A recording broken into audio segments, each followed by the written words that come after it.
All right, just Justin Reid and Watson didn't go today. Xavier was back out there working. So good day, back in pads, which is a positive. The guys moved around great. We're in this ramp-up phase, so this is an hour and 40 minute practice, and then we'll kick it up a little bit more tomorrow. Eventually get to our normal practice. But I thought the guys worked hard. They challenged each other back and forth, offense, defense. Positive. Time's yours. Andy, how would you assess James Lee in his first day with pads and how that left tackle position's going? Yeah, listen, he did some good. All four of those guys are working hard. So the tackles, I'm saying, both the two deep looks on either side. So I thought he did a nice job for what I saw. I mean, I've got to go up and look at it, see where we're at. But he's working through some things and learning. And as long as he keeps working, and this goes for all of them, they keep working, they'll be fine. Mike Gannon is kind of an unsung guy on this defense. Can you tell me what he means to the defense and how happy you were that you guys were able to bring him back? Yeah. So Mike, he goes 100 miles an hour every play. He never says a word. He just works, and you appreciate that. You hear about bringing your lunch pail and all that. That's him. That's how he goes. Good representative of Michigan football, man. So. Maybe understanding the playbook, speed of the game, comfortability from Felix from now year one, year two? And get off. That's what you're seeing. More comfortable with that. Getting himself upfield, moving. I think he's more confident in what we're doing and what he's doing. So, yeah. Do you anticipate Justin Watson being out for a long period? I don't think so. I think it's been 9 days since the injury, so it hadn't been that long. But we'll see. There's nobody that wants to be out here more than he does. So he doesn't miss. I mean, he's that guy. So for him to miss, it's driving him crazy. Both he and Tooney are going nutty over this thing. Coach Xavier was out earlier this week. Now he's back. The first day in pads. Yeah, he had strep throat, so he worked his way through that. And you got to, quarantined up here in the dorms, so we let him out. He's out and practicing. He feels good. His weight's where it needs to be, and he lost a little bit, and then he was able to get it back. So, but we watched him, try to monitor him today, just like we're doing with Hilaire. We're doing the same thing. He had been sick, and we're just kind of monitoring him, going through and kind of ramping him up as he goes and giving him not quite as many reps as what he would normally have. So, but that's what we're. Pardon me. With Nico Remigio, Dave Toad, Matt Nagy both have said that's a guy that they're rooting for. What makes him one of those guys as a coach that you kind of had a feeling for? Yeah, he's smart, hard worker. He tries his best every play, and he studies. You can tell he studies because he knows all the spots. He's got a great attitude, positive attitude. So those kind of guys you pull for. He's a lot like you, Matt. Doggone it. Andy, sorry, I was asking about Justin Watson, not Justin Reid. I'm sorry. Yeah, so Justin Watson, he's working and doing his thing. We don't really have a timeline on him yet. We're just kind of playing it by ear. We'll see where that goes. But it's day to day. Andy, what are your thoughts on this Carson Wentz, the first not out of practice, but just Yeah. experience with him so far? Yeah, Carson Wentz, I think he's doing a heck of a job. He's a fast learner, wants to do it the right way. He's got a good feel for the game. I think we're fortunate to have him. Yeah. What about your wide receiver core? Obviously, you had wide receivers come and go since your time here. What about this group excites you the most? Yeah, I like their attitude. I mean, you're not seeing them pull themselves out. They're fighting through things. There's competition. They've got speed, and the fast guys are trying to maintain that through the practice, which isn't an easy thing to do. But they're pushing themselves there, and I like their attitude, and we've got some depth there. So, and they keep challenging each other. We'll be better. Yeah. Andy, with the deep game, tried to stress it going deep. Just how would you assess how that's going so far, and just how it's just tried to hold it for this? Yeah, you've got to work it. So those aren't real high percentage throws necessarily. So, but and a lot of it's because of the distance, obviously. But it's also that you have a tendency not to work them when things get hot and humid and all that. So you get them knocked out and work it and push yourself through those. Yeah. And Holly has worked with George and now Felix in the offseason. What's that mean to have a guy like Tamba still have ownership and work with some of these young defensive linemen? Yeah, Tamba's all in. He does a great job with all that.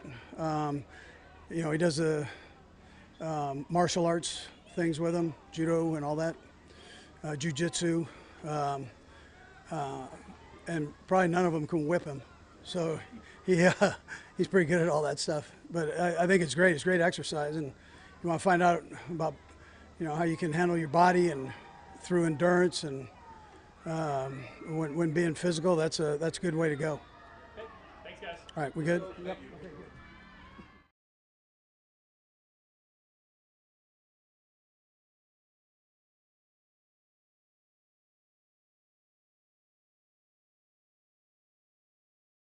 So far after your first padded practice? Yeah, I thought he had a good day today. First day in pads, first day, third and long, Spags bringing his blitzes. I thought he did a good job. I mean, obviously, I haven't got to see the tape yet, but for the most part, man, he's getting better every day, and that's all you can ask for with a young guy. First team period going deep was, I think, 7 out of the 8 times you did that, but checked out the Hollywood in between. Just how would you assess that deep route, how it's just formulated all those guys? Yeah, it's getting better and better. Obviously, we missed on some today. We've hit on some earlier in camp, but that's what we're doing it for. We're out here to practice, try to shoot the ball down the field. But going against one of, if not the best defense in the National Football Leagues with Spags and them. And so I thought guys have done a great job of building, and we'll continue to get better and better with building chemistry as camp goes on. With Remigio, you got to know him a little bit now. Mm-hmm. What is it, some of the coaches have been saying that they're rooting for him. What's it like, what's it working with him that makes him one of those guys that you want to root for? Yeah, he just works extremely hard. He's always asking the right questions, always wants to get extra work. And that's what you want is true pro.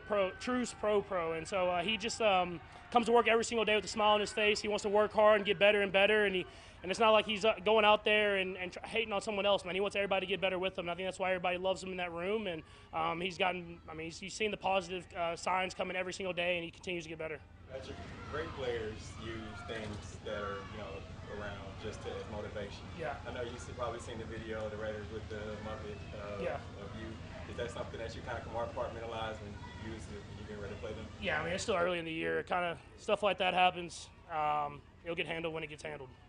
Do a ton of people send that to you to make sure you're aware of it? Not really, honestly. Everybody kind of just lets me play. I mean, they know how I am, so they don't need to send me anything to keep me motivated.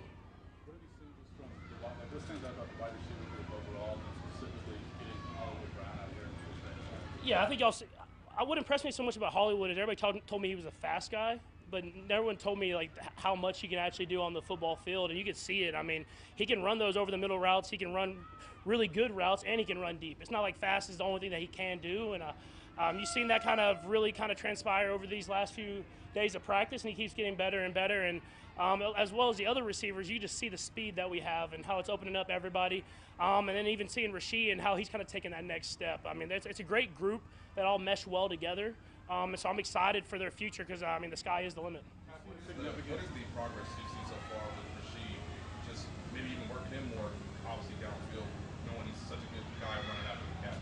Yeah, I know. It's he was making that progress at the end of last year, and I think you saw that in the playoffs. And now he's just continued to get better and better. I think he came into camp this year even in better shape.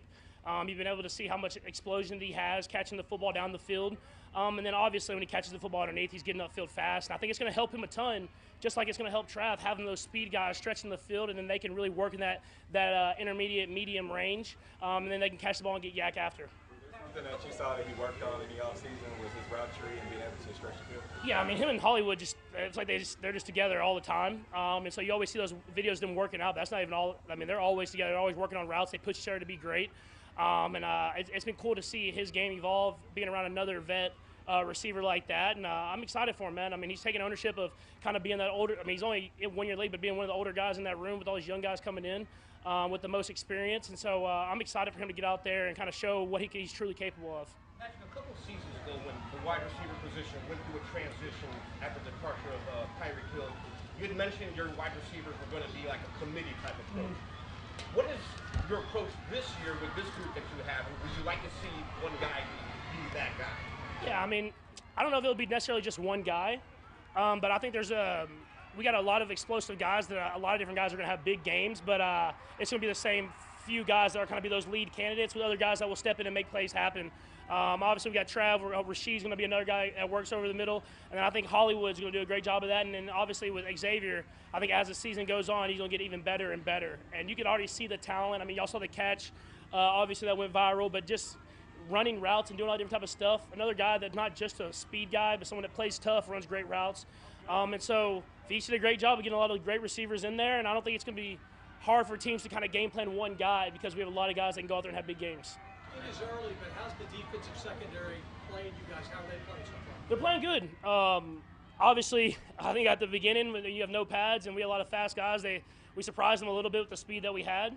But I mean, they adjusted well, and as the pads come on, they're being a little bit more physical, and that's what we want. I mean, we want to play against the best, and that's what we're doing on a day-to-day basis. And I mean, Trent, man's good. Man's really good, and I try him. I always tell him I'm gonna try him like once or twice a day, and y'all seen he's got me a couple of times, and I've gotten over him. But that's what makes great players great players. We'll go across and still by.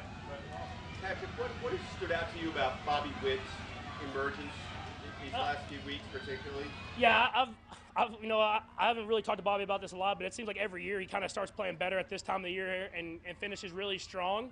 And I've always thought, I'm like, what if he just starts fast and then see what happens? And that's what he did this year. And I think he's always had this stretch where he kind of goes run, but this is even another level. And so I love how he's led those guys. I mean, it's fun to watch those guys play. I think that's a cool thing is that you can go to the K and watch a team that loves baseball, plays hard every single day, and loves each other and all friends. And it's cool to see on a baseball field. Do you see any kind of parallel in what you've done for the Chiefs with what maybe he hopes to do or is trying to bring to the world? I see the mindset. I mean, just from talking to Bobby and the little conversations that I have, and I text him every once in a while, he wants to be great, and he wants to be great here, and he wants to take Kansas City to the top. And, I mean, he knows the tradition that they've had in 2015 winning the World Series, and he wants to get back there. And in football, I got brought into a great situation. He had to kind of grow up with these guys, and I think it's been cool to see all those guys grow together and kind of put their stamp on the game this year. We'll go last three, Steven, DJ, and Nick. Go, Steven. Patrick, you said you brought a TV up here. One of the reasons was to play college football 25. Yeah. How much have you played, and have you led Texas Tech to a national championship yet? No, we didn't win the national championship in year one. I'm in year two now. I chose 4-star because I had to be realistic. I couldn't do a 5-star, and it took me a while to become the starter, but we got a nice bowl win against Florida, and now we're in our second season. We actually have a big game against Kansas State tonight. Felix, I don't know if Felix knows. I got a big game against Kansas State on my road to glory. I'm sorry in advance.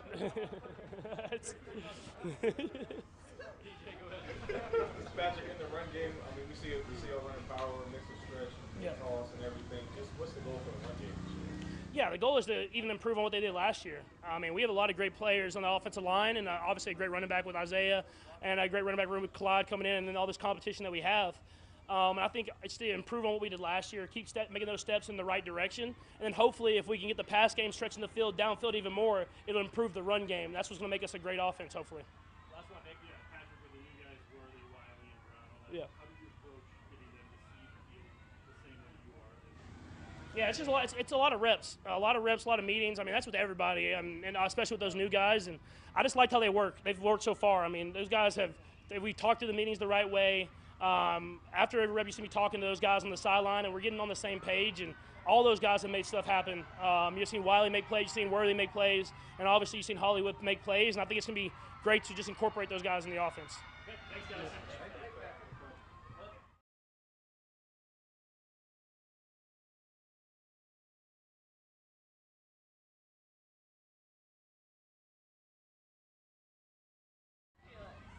Felix, you had a chance to work with Tamba Hali. I know George has done that. Can you tell us a little bit about what Tamba is, how he's helped you, and what that experience has been like? It basically just gave me motivation just to with his knowledge of the game and how he had so much success in his years at Kansas City Chiefs, he basically just bestowed that knowledge on me and just been helping me and George get our game better, get offs and hand work and stuff like that. Just year 1 to year 2, you transition, kind of learning the game last year, but now year 2, how do you feel you can take it to the next level? I'm just learning a lot this year, learning from the vets. I'm happy to get back out here and be better. What are your early impressions of going up against Kingsley? Kingsley, he's a good tackle. Obviously, he's a rookie, so I mean we're gonna go at it all the time. So, but he's a good tackle. He's very physical, and I'm excited to get to work with him more. I know you guys circle this day so much because it's the first day of pads, but what's the best part about the first padded practice, and what's the most difficult part about this particular day? Best part is basically it's like game mode, but the most difficult part is, well, it's really just the first day. Just knock the rust off, getting more physical instead of doing just patty caking anything, and we get to actually go hands on and collide. So yeah. You said that she saw that your get off was much better and she looked more confident coming in this camp. Is that what you felt today? Yeah, I've been working with that all off season because just talking with some of my talking with some of my coaches, that was a major thing I had to work on my off season. So I got work outside of Chiefs facility, got work with Tamba, just make sure my get off is straight so I can be ready for this season. How do you improve that, Felix? Just basically just work. I work with Tamba. Like, I don't know how to answer that question. Like, just training, just do get offs today and stuff like that. And sorry. Is it kind of like a track? Yeah, it's like sorry. That's hard to explain what I do, but I mean, it's basically like a routine what I do during the off season. So yeah. We work with Tamba. We do hand work every time I go to his house and with George and stuff like that. I do hand work with George, and then also I train down in Tampa. I work with some other D linemen, and we do hand work down there. So yeah. How much different was it this offseason, just being healthy, being able to sort of get full day like that? Being more healthy, just more confidence basically on my body, so without having any setbacks. So that gave me more confidence to do what I need to do. You had a big moment in the Super Bowl. I wondered, was that a confidence-building moment for you? Something you can carry into this year? Oh, for sure. Yeah, it's definitely a confidence booster. I mean, it's what you dream of your whole life. Is to do things at the biggest stage of your life. So, I mean, it was a huge confidence builder. It showed like I could compete with those guys, and yeah. Last year, the whole process of you being a hometown kid, being drafted, and being here, I know you mentioned a lot of pressure last year. Has that felt like it's lessened this go around? At the end of the day, I'm here to work. This is my job, so at the end of the day, like that's last year's last year. I'm just focused on what I got to do this year. So yeah. Last two, Stephen and then Nate. Patrick City's got a big game against Kansas State tonight on his road to glory on College Football 25. Will you go to his room, try to distract him, or listen, I don't need to go to his room at all. He already knows Kansas State, how many times we beat Texas Tech, so like he knows that it's going to be a big pressure. So we already talked about that. Like he already knows it. He doesn't need to talk to the media about it because he already knows the outcome. So yeah. Close it out, Nate. Having some time to reflect on your rookie season, what do you feel was most valuable? What you went through? So I just want to put that season behind me. I'm focused on this season. I want to focus on what I could do this season for the future and try to get a 3-peat. So yeah. Thanks, Felix. All right. Thank you guys.